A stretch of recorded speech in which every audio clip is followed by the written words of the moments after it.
I'm here to tell you about trauma-based total mind control. This is a type of mind control which turns the victim into a puppet, a slave. This is a type of mind control which is so horrendous that it dehumanizes a person to be a robot, an expendable piece of machinery that they can throw away. And the problem is that this mind control is essentially totally undetectable to many of the things in our life. Why are so many people being abducted by UFOs? Why do things keep going wrong in our government? Who is running the world?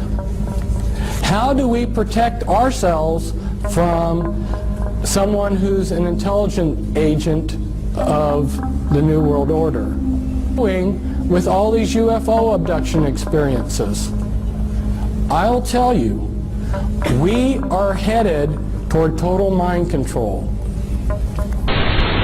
Fritz Springmeier es uno de los investigadores más reconocidos sobre los Illuminati que aparecieron en la década de los años 90. Investigador norteamericano, escritor y experto en grupos secretos, sectas e Illuminatis, ha escrito libros exponiendo a los controladores compuestos por linajes que dominan el planeta.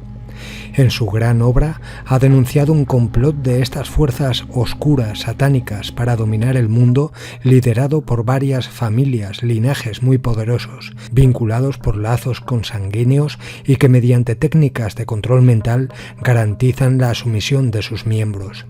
Esta élite usa diversas organizaciones para conseguir su objetivo anhelado, un nuevo orden mundial.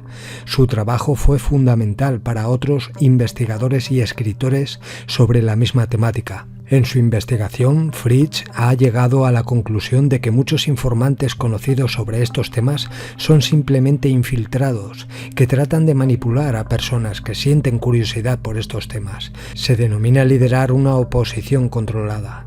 Eso explicaría que algunos personajes alcanzasen la gloria y el éxito sin un rasguño al abordar estos temas, mientras que otros investigadores pagasen un alto precio, cárcel o muerte, como pueden ser William Cooper, Rick Clay, Carla Turner o el propio Fritz Springmeier. En un fragmento extraído de su libro Líneas de sangre de los Illuminati dice lo siguiente: hay varios tipos de agentes desinformadores, agentes de influencia o creadores de opinión pública, agentes de confusión, agentes de contrato, durmientes, desinformadores de noción, provocadores, spoon feeders, que son los que te dan nueva información a cuentagotas, que proveen poca información novedosa, toneladas de secretos ya conocidos y desinforman sutilmente para enredar más el asunto. Generalmente los spoon feeders aumentan su porcentaje de desinformación una vez que consiguen el respeto. An example of how disinformation works. You give 99% true information, and it's that one little piece of disinformation that's the clincher. So through their spies, they fed the Germans the range of their naval radar, but they understated it. Well, the Germans were excited to get any information on the British radar, their naval radar. When the Bismarck sailed, and you're familiar with the battleship Bismarck, because their intelligence agencies had been fed this shortened range of the naval British capabilities of their naval radar, that one little piece of disinformation, they made a big mistake, and that mistake cost them the Bismarck. So see, this is how critical it is to understand how a speaker can get up here in front of you, he can give you 95% good information, and it's that 5% poison that he's going to give you that'll be the clincher.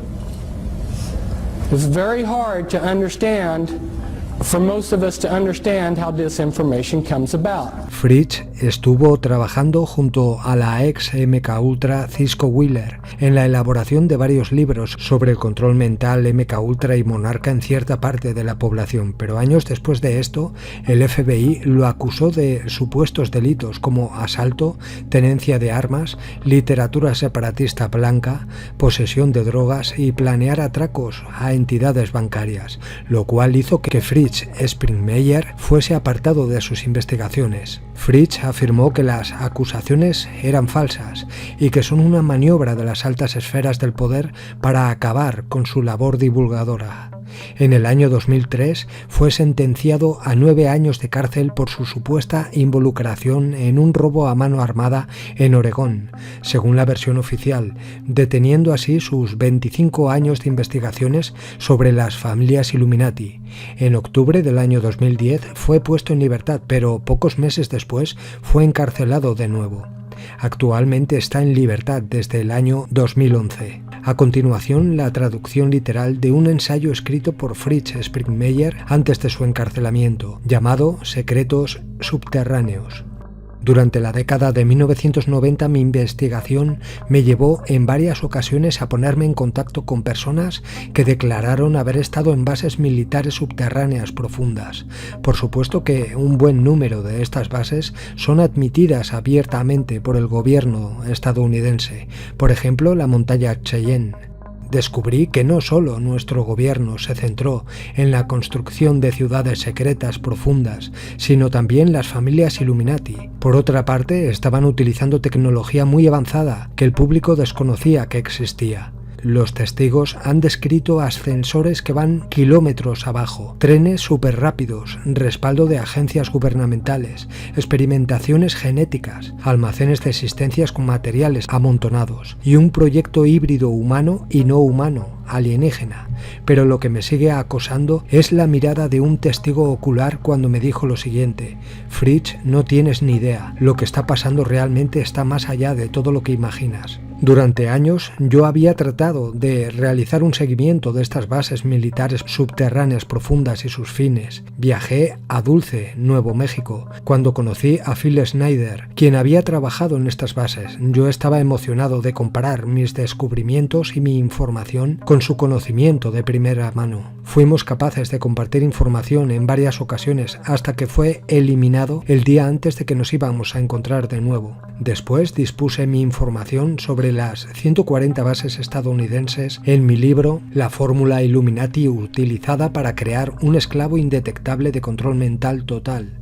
Los distintos organismos tienen sus propias instalaciones subterráneas. La NSA, la CIA, el FEMA, la Inteligencia Naval, la Fuerza Aérea NORAD y otros. Todos tienen sus propias bases subterráneas secretas. Algunos de los trabajos con las reservas estratégicas, actividades nucleares, armas secretas, comunicaciones y la informática y las estructuras de defensa endurecidas son actividades legítimas en las bases subterráneas secretas. Y otras como la manipulación genética, como la clonación, el control individual de la mente, control de la población. Hemos perdido realmente el control de nuestro gobierno. El Área 51 y la base de misiles de White Sands, Nuevo México, han sido grandes extensiones de tierra en la que las instalaciones subterráneas han permitido a la investigación de operaciones encubiertas exóticas. Desafortunadamente, la información que se escapa no suena bien. Estas operaciones encubiertas no son proyectos para el bien público. Muchas de estas operaciones son francamente aterradoras. Y en vez de ser proyectos del gobierno, muchas de las plantas en estas bases pertenecen en realidad a los linajes Illuminati y a su gobierno secreto, que ha estado operando desde por lo menos 1954 que yo sepa. Además de grandes extensiones de tierra en regiones poco pobladas, el océano se ha convertido en un lugar para ubicar bases secretas. Algunas tienen instalaciones para el cultivo de alimentos. Alta tecnología de camuflaje cierran rápidamente las entradas vidas ocultas que tienen.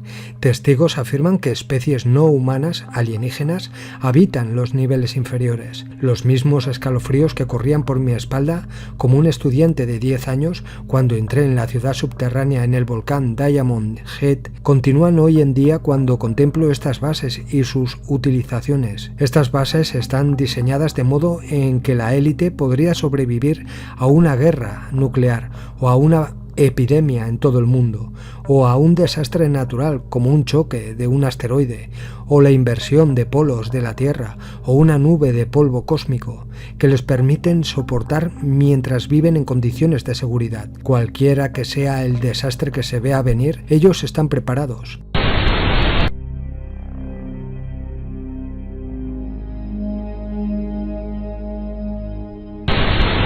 Bill Clinton, this is a hypnotic induction for a mind-controlled slave.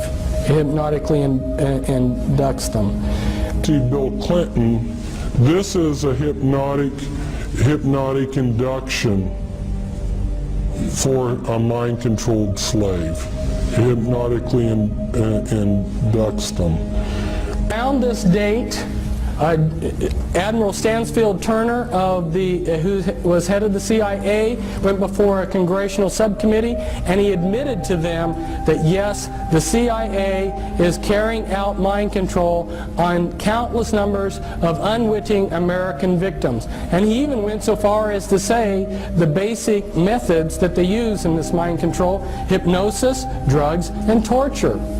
And around this period of time that he was addressing the congressional subcommittee, why the New York Times had this article. Here they mention a couple names of these are mind control programmers, Dr. Ewan Cameron and Dr. Louis Jolyon West. They were two examples of mind control programmers.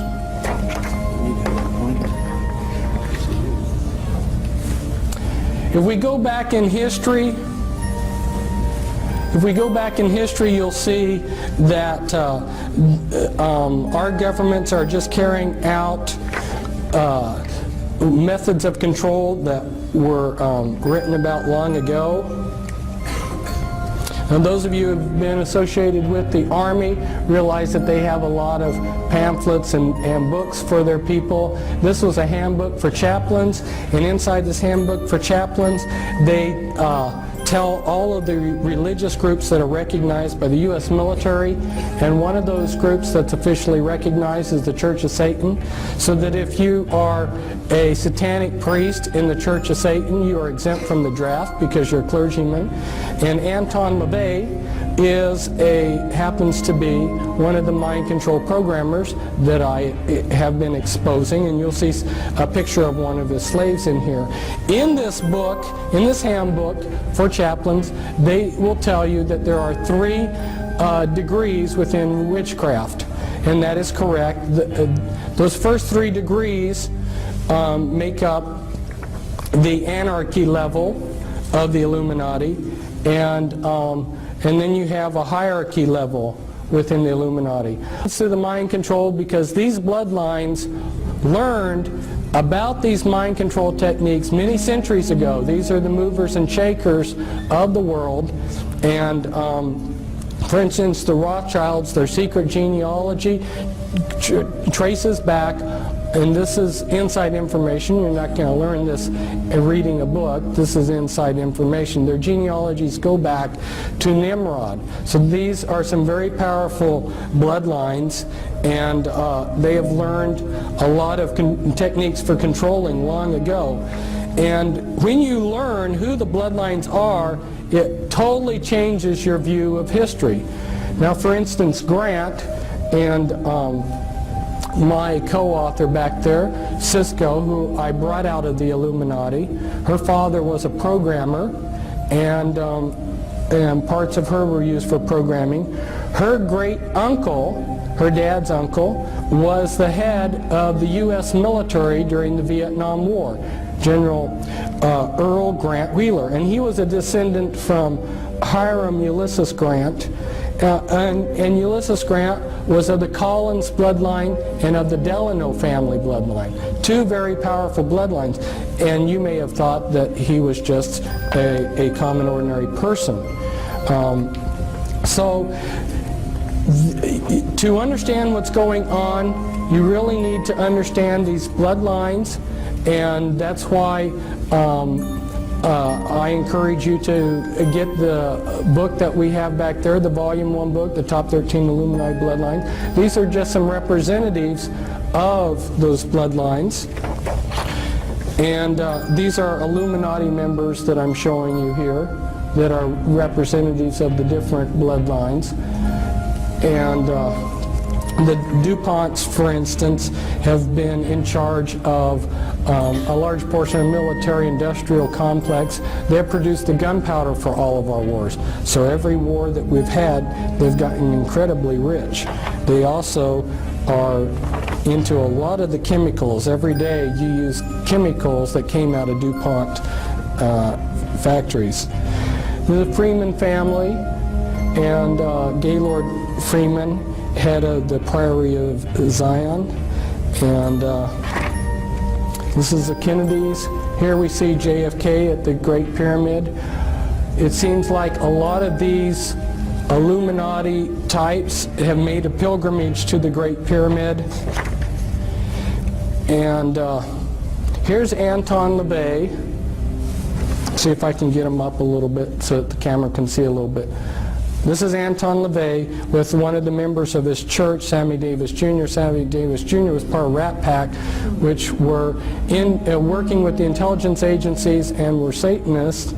And one of his slaves, James Mansfield, is there kneeling down before Anton LaVey in a satanic ritual. And here was the first presidential model sexual slave that they allowed the public to see. This is Marilyn Monroe. She both James Mansfield and Marilyn Monroe had sexual relations with John F. Kennedy. And here I believe that you can see her switching personalities. When I start talking to you more about how the mind control is done, you'll understand what I mean by switching personalities, because they create programmed multiples where they get a Dr. Jekyll, Mr. Hyde effect. And here's this is Winthrop, who's said to have the largest porn collection in the world. And the mind control slavery relates to the porn, the type of porn that they do too. This is Guy de Rothschild, very powerful man. His bloodline will have the Antichrist, and that's his son, David. And here's the Russell family, and represents the Russell family. Here you see Bill Clinton. This is a hypnotic induction for a mind-controlled slave. It hypnotically inducts them. And then you have William Huntington Russell and Samuel Russell, which tie back into your slave trade. So see, these people, these Illuminati families have been involved in slavery for a long time, and they've been involved with mind-controlled techniques for a long time. A lot of what they did with the black people was for purposes of, they were very skillfully using trauma and divide and conquer against the black people when they enslaved them. And I don't have time to go into all the ideas behind what they did to the black people, but just leave you with the idea that the reason